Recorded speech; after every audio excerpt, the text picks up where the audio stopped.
اعوذ باللہ من الشیطان الرجیم بسم اللہ الرحمن الرحیم وصلی اللہ علی محمد وآلہ الطیبین الطاہرین اما بعد۔ السلام علیکم ورحمۃ اللہ وبرکاتہ۔ بہرحال جو وقت دیا گیا ہے اس سے 2 منٹ پہلے ہی نیچے آ جاؤں گا انشاءاللہ والمستعان صلوات محمد بہرحال جو عنوان ہے اس کو کنارے کرتے ہوئے فی الوقت ایک جملہ کہہ کر آگے بڑھوں۔ جہاں تک مجھے یاد آ رہا ہے آج روزے جمعرات بھی ہے، شب جمعہ۔ شب جمعہ میں ہر انسان کا دستور العمل یہ ہوتا ہے کہ زیارت ضرور پڑتا ہے، چاہے کچھ کرے یا نہ کرے۔ اور زیارت میں ایک جملہ آتا ہے فَيَا لَيْتَنِي كُنْتُ مَعَكُمْ فَأَفُوزَ مَعَكُمْ۔ اگر میں اس کا ظاہری ترجمہ کر کے آگے بڑھ جاؤں تو اس کا مطلب یہ ہے کاش ہم بھی، لیتنی لیتا یعنی کاش ہم بھی ہوتے۔ کہاں ہوتے ہم لوگ؟ کربلا میں۔ اچھا ہوتے تو کیوں ہوتے اور کرتے کیا وہاں؟ امام حسین آپ سے سوال کر رہے ہیں، آپ نے ادھر دعا مانگی، زیارت کری، فَيَا لَيْتَنِي كُنْتُ مَعَكُمْ فَأَفُوزَ مَعَكُمْ، کاش ہم بھی کربلا میں ہوتے۔ جیسے ہی زبان سے نکلا ہم بھی کربلا میں ہوتے، ادھر حسین نے سوال کر لیا کہ ہوتے تو کرتے کیا؟ ہمارا اگر ہوتے تو کسی میں مجال نہ ہوتی تلوار چلاتا، کسی میں مجال نہ ہوتی آپ کے اوپر تیر مارتا، کسی میں مجال نہ ہوتی چھڑی چلاتا، کسی میں مجال نہ ہوتی آپ کو اذیت پہنچاتا، کسی میں مجال نہ ہوتی آپ کو تکلیف پہنچاتا، اور کر رہے ہیں آپ۔ یہی مقصد ہے نا، ہم اسی لیے کربلا میں ہوتے۔ امام کی آواز آئے کہ کربلا کو چھوڑو، اور کر رہے ہیں۔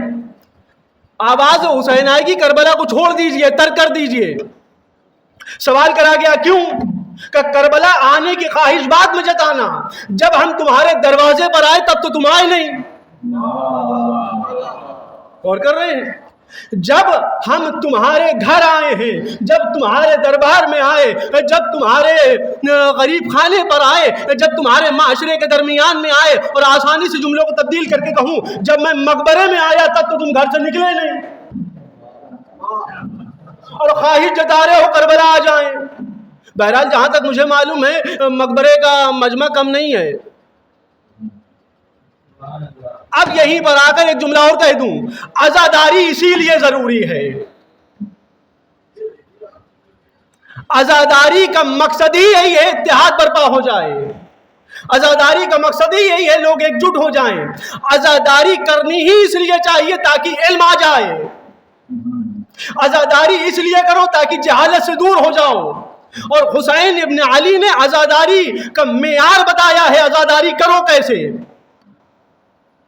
جناب زینب چاہتی تو کیا مدینہ میں نہیں کر سکتی تھی؟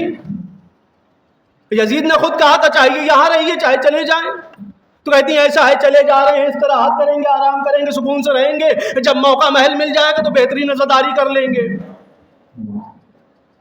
لیکن جناب زینب نے پہلے کیا کہا؟ یہیں پر بچھے گا۔ بھئی بچھا کیوں رہی ہیں؟ تاکہ دنیا سوال کرے یزیدی کردار کون ہے، حسینیت کردار کون ہے۔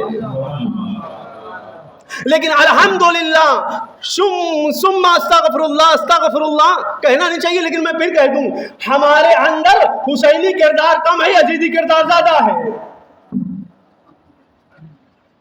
میں بالکل وضاحت کے ساتھ کہہ رہا ہوں، ایک جملے کا ذمہ دار ہوں۔ ہمارے اندر یزیدی کردار زیادہ پایا جا رہا ہے۔ مجلسیں برپا اس لیے کرے گا اتحاد ہو، یہی مجلسیں اختلاف کی جڑ بن گئی۔ مجلسیں اس لیے برپا کروائی گئی کہ انجمن ہو، انجمن، اور کون سی انجمن؟ جس میں ولایت کا اقرار ہو، جس میں سینہ زنی ہو، جس میں ایک جٹ ہو کر ماتم کیا جائے۔ لیکن یہی انجمن اختلافات کا سبب بن گئی۔ اور میں آپ سے سوال کروں، حسینیت آئی کس لیے تھی درمیان میں؟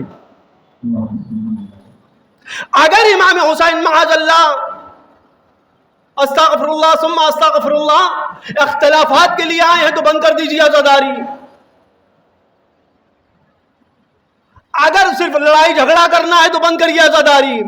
اصل مقصد عزاداری یہ ہے اتحاد ہو جائے۔ اور امام حسین نے دنیا والوں کو پیغام دیا. کیا امام نہیں چاہتے تھے کوئی بچ جائے؟ عزاداری کیوں کرنی چاہیے؟ امام نہیں چاہتے تھے کوئی بچ جائے گھر میں، کیا ضرورت تھی جانے کی؟ روایت بیان یہ کرتی ہے جب امام حسین مکہ سے خروج کر کے جا رہے ہیں کربلا کے لیے، لوگوں نے روکا، مولا مت جائیے، جائیں گے مار دیے جائیں گے، قربان ہو جائیں گے، دار فانی سے رخصت ہو جائیں گے، کوئی احوال پرسی کرنے والا نہیں ہوگا، کوئی حال چال پوچھنے والا نہیں ہوگا، فائدہ کچھ نہیں ہے. بولا کیا ضرورت ہے جائیں آپ؟ امام حسین کا جملہ سنیے. امام کہتے ہیں میں جا ہی اس لیے رہا ہوں تاکہ تمہارے ضمیر جگ جائیں، تاکہ تم بیدار ہو جاؤ. لیکن اللہ اکبر، ہم اسی حسین کے نام پر بیدار کم ہیں، سوئے ہوئے زیادہ ہیں. خواب غفلت میں اس قدر پڑے ہوئے ہیں کہ حسینیت یاد نہیں ہے. جیسا کہ ایک جملہ ابھی انہوں نے کہا تھا قبلہ نے کہ جیسی مجلس بڑھتی رہتی ہے، یعنی اور آسانی سے میں جملے کو تبدیل کر کے کہوں، وی آئی پی، وی آئی پی، اس سے اوپر کا معاملہ، انداز چینج ہوتا رہتا ہے. حسینیت انداز چینج کرنے کے لیے نہیں آئی ہے. اگر کربلا کے میدان میں جہاں حبیب کا کردار سامنے ہوگا علیہ السلام کے ساتھ، وہی جون بھی علیہ السلام کہلوائیں گے. آؤ کربلا آؤ، کربلا بتائے کہ کیا ہے کردار، کیوں عزاداری کرنی چاہیے، تاکہ تمہارے ضمیر جو سوئے ہوئے ہیں وہ بیدار ہو جائیں. امام حسین نے جب خروج کرا، 6 منٹ ہوئے، ایک صلوات پڑھیں محمد وآل محمد. امام حسین نے جب خروج کرا تھا مکے سے کربلا کے لیے، تو بہت سے لوگ آئے، مولا مت جائیے، مارے جائیں گے، قربان ہو جائیں گے. تو امام نے عجیب و غریب جملہ کہا، میں تمہارے ضمیر جگانے کے لیے جا رہا ہوں. اے عبداللہ، تم چلنا چاہتے ہو یا نہیں چلنا چاہتے؟ عبداللہ ابن زبیر، کمالا آپ کے ساتھ جانے سے فائدہ کیا ہے؟ ایک تو خود تو جا رہے ہیں آپ، یعنی اس کی زبان میں اگر میں جملہ کہوں، آپ کا پتہ نہیں ہے، ہم کو بھی لے چل رہے ہیں. مولا کیا فائدہ ہے، قربان ہو جائیں گے ہم.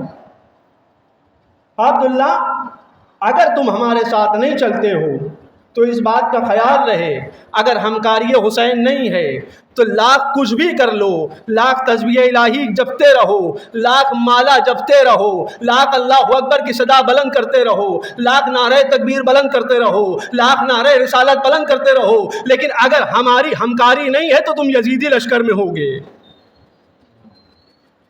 اور روایت بیان یہ کرتی ہے، پھر سوال کرا، مولا اچھا چلیں گے نہیں لیکن ایک کام ضرور کریں گے. کون سا کام؟ کہ مولا میں نے دیکھا تھا جب آپ رسول کے پہلو میں بیٹھتے تھے تو رسول اکرم آپ کے سینے اقدس کا بوسہ دیتے تھے. تو عبداللہ تم کیا کرنا چاہتے ہو؟ کہ مولا وہی کام کریں گے جیسا رسول نے کرا. ٹھیک ہے کر لو. روایت نے یہ لکھا، امام حسین علیہ السلام نے گریبان کو چاک کرا، عبداللہ بوسہ لو. راوی بیان یہ کرتا ہے عبداللہ ابن زبیر نے بوسہ لیا سینے اقدس کا، جبین کا بوسہ، گالوں کا بوسہ، لبائے مبارک کا بوسہ، اور آسانی سے میں جملوں کو کہوں پورے مجسم حسین کو چوم لیا. جب چوم لیا ہے تو امام حسین نے سوال کرا، عبداللہ اب یہ بتاؤ چلو گے؟ ہم بھلا اگر چلنا ہوتا تو چومتے کیوں؟ اللہ اکبر. غور کر رہے ہیں آپ؟ جملے کو تبدیل کر کے میں اپنی جگہ لے لوں. مولا اگر چلنا ہوتا تو چومتے کیوں؟ اے عزیزوں، آج کل کا دستور بھی یہی ہے، علم کو چومنے کے بعد ہم یہ سمجھتے ہیں سب سے متقی ہم ہو گئے، تعزیے کا بوسہ دینے کے بعد ہم یہ سمجھتے ہیں سب سے عبادت گزار ہم ہو گئے، زری کا بوسہ دینے کے بعد ہم یہ سمجھتے ہیں حسین کے حامی ہم بن گئے. لوگ چومنے کے بعد یہ سمجھ رہے ہیں ہم حسین والے بن گئے، لیکن حسین نے پہلے ہی کہہ دیا ہے اگر تمہارے اندر کردار نہیں ہے تو لاکھ چومتے رہ جاؤ گے، فائدہ پہنچنے والا نہیں ہے. لہذا اگر چاہتے ہو مجالس اعضاء برپا ہو تو کم از کم ویسا کردار لے کر آؤ جیسا حسینی کردار ہے. مجلسوں کی ضرورت ہی اس لیے ہے تاکہ تمہارا کردار بن جائے، تاکہ تم متقی ہو جاؤ، تاکہ ایک جٹ ہو جاؤ، تاکہ تمہارے اندر اتحاد برپا ہو جائے، تاکہ معاشرے میں سوال ہو حسین کس کو کہتے ہیں، یزید کس کو کہتے ہیں. ایک صلوات پڑھ دیں محمد و آل محمد پر۔ بہرحال وقت مکمل ہو گیا ہمارا۔ ضرورت اسی لیے ہے آج کے دور میں مجلسوں کی، تاکہ سوئے ہوئے ضمیروں کو جگایا جا سکے، تاکہ تمہارے اندر اتحاد برپا کیا جا سکے، تاکہ تمہارے اندر اختلافات کو دور کیا جائے۔ 1 منٹ اور لوں گا، ایک صلوات پڑھیں محمد و آل محمد۔ ہاں اشارہ ہونے والا تھا اس لیے میں نے پہلے کہہ دیا، ایک صلوات اور پڑھ دیں محمد و آل محمد، تاکہ تم ایک ساتھ مل جل کر عزاداری کرو۔ عزاداری کر لینا کمال نہیں ہے، آپ کیا عزاداری کریں گے، غیر بھی کر رہے ہیں اور الحمدللہ آپ سے بہتر کرتے ہیں۔ کیوں؟ ان کے اندر انانیت نہیں ہے، ان کے اندر ریاکاری نہیں ہے، ان کے اندر تکبر نہیں پایا جاتا، اور ہمارے اندر ساری چیزیں ہیں الحمدللہ۔ تو ہم سے بہتر وہ ہوئے کہ نہیں ہوئے؟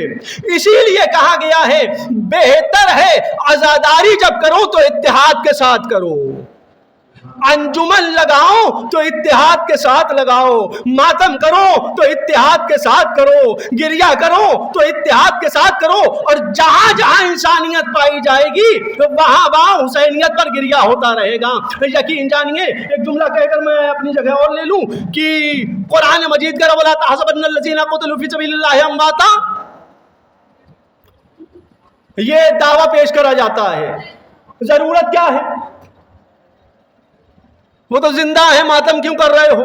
بھیا ان کی زندگی پر ہم تھوڑی رو رہے ہیں۔ میں آپ سے ایک سوال کروں، اگر کہیں آپدہ آ جائے تو کیوں روتے ہو؟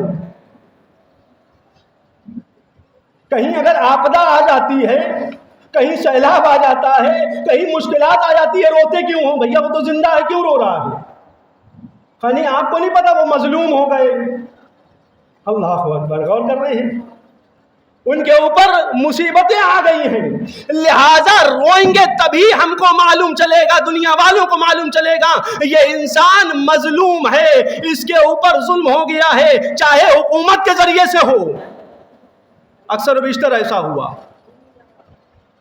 جب ہوتا ہے تو انسان رو کر بتاتا ہے ہمارا تعلق ظالموں سے نہیں مظلوموں سے ہے۔ اسی لیے جہاں جہاں انسانیت پائی جائے گی، جہاں جہاں اخلاق پایا جائے گا، جہاں جہاں کردار پایا جائے گا، جہاں جہاں علم پایا جائے گا، وہاں مجالس حسین برپا بھی ہوگی، اتحاد کے ساتھ بھی ہوگی، اور نعرے بھی بلند ہوں گے تاکہ دنیا پہچان لے حسینی ذات کسے کہتے ہیں، یزیدی صفات کسے کہتے ہیں۔ ایک صلوات پڑھ دیں محمد و آل محمد۔